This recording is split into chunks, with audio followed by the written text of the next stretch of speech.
Before you freak out and panic, I want to talk you through that and tell you what I mean by this, and how I choose to explore midlife crises for people or help them through this journey through combining it with tarot, astrology, and numerology. But if you take a minute and just think about the emotions that I just kind of stirred in you, when you think about the term midlife crisis, what does it mean to you? And if you are basically anywhere, close to my age and grew up in the era that I did in the media, you're probably thinking that a midlife crisis really means, a sports car, maybe dating someone younger in an age gap relationship, as I talk about it these days, or just quitting everything you're doing and heading out to the woods or something like that to go find yourself.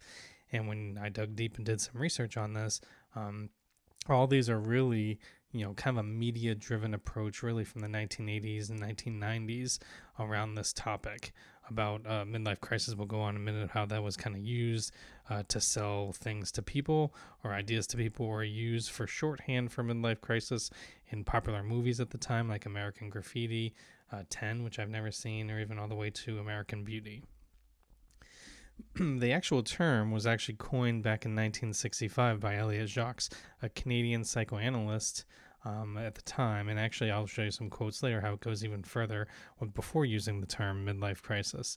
But back in the 1960s, back then, he even noted that people in their late 30s to mid 40s, a lot of artists or professionals, started reevaluating their lives, their careers, and their mortality, because as you start to think about being halfway through your life, what are the things that how kind of check in how it's going, and what are the things you start to worry about that may be different.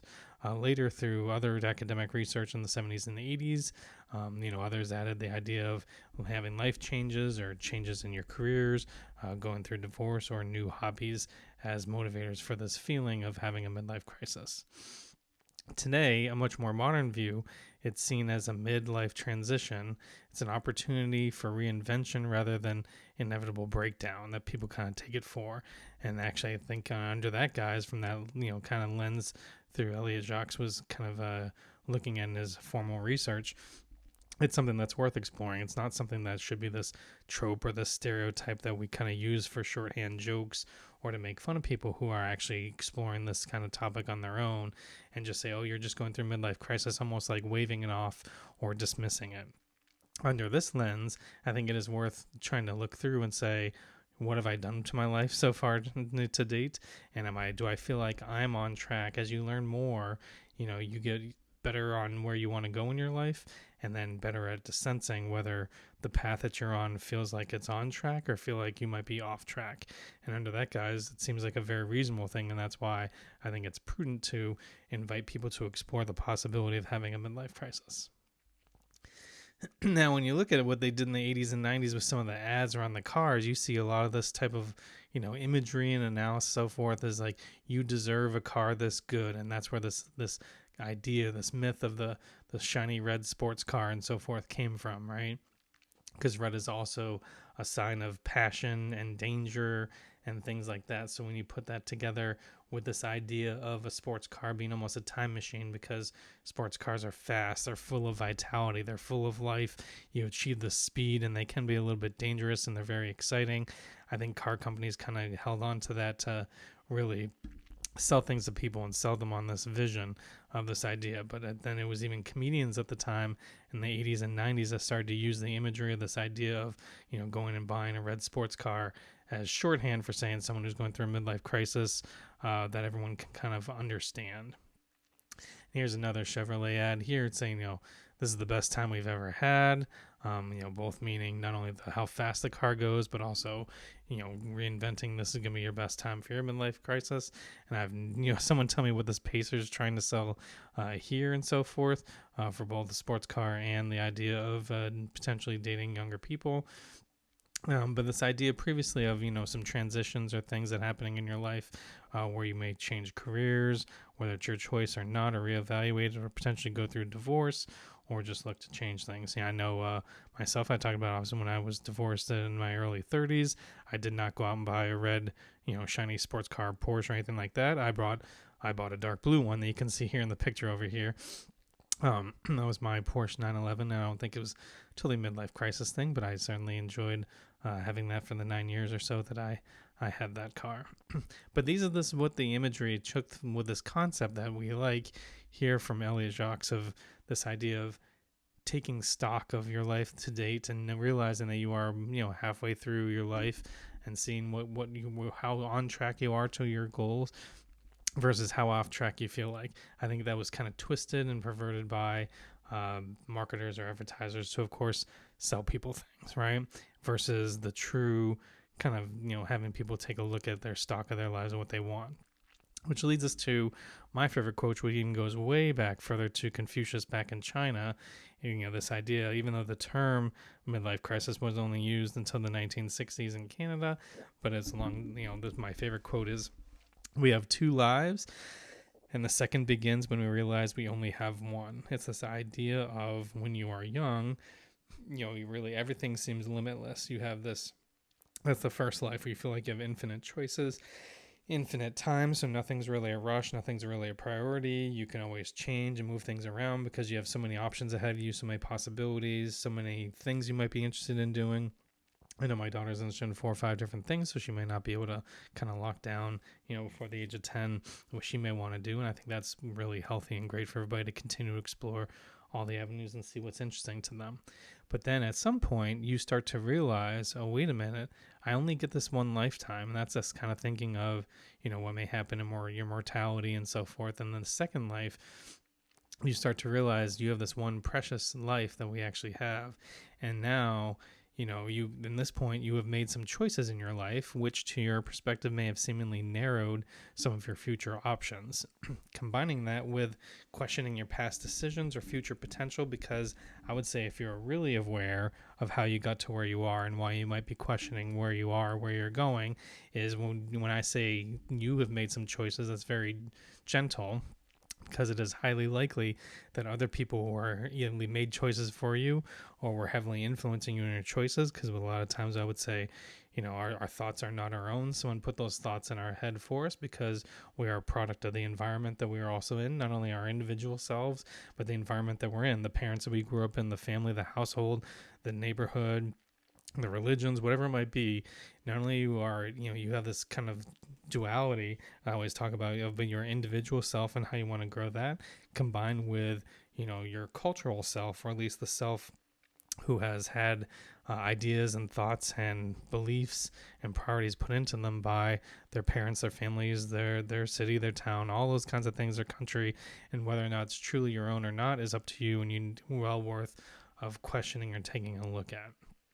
And so through this, guys, I think it is a very great, task to go on, where it is not truly a crisis or, something that should be, people saying crashing out is the popular term on social media these days. You're not crashing out, but it's a transition from this first life where you feel like everything's infinite and limitless and you don't have to worry about everything, to the second life where you actually realize, oh my gosh, I actually get one shot at this when I am 80 and in my rocking chair. One of the things I'm going to regret or have a lot of pride in what I did or chose to do with my life, and taking a look at where you are and where you want to go kind of helps you set the stage for moving forward to say you actually have tons of time and you have tons of strength and your opportunities. That's why some people kind of pigeonhole themselves and says, well, I've already been down this path for so long, so I think I'm going to keep going down this, even though it doesn't serve you, versus taking stock of where it is you want to be and seeing where you want to go.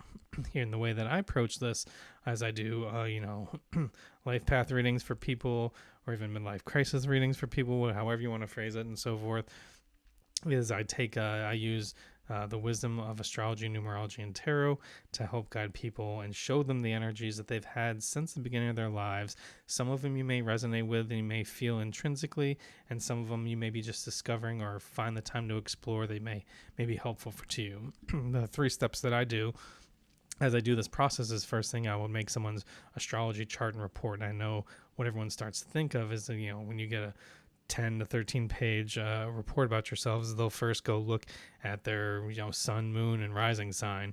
In fact, I think it's maybe 2/3 of people, whether they're not astrology fans or not, know their sun sign, but then not lesser and lesser know their moon and rising sign. And in fact, when I do life path readings or anything around midlife crisis readings, I actually look at minor energies. There's some energies that are way more important, that are lesser known in your chart, that'll have more impact on how you are as far as being on track versus what you want in your life.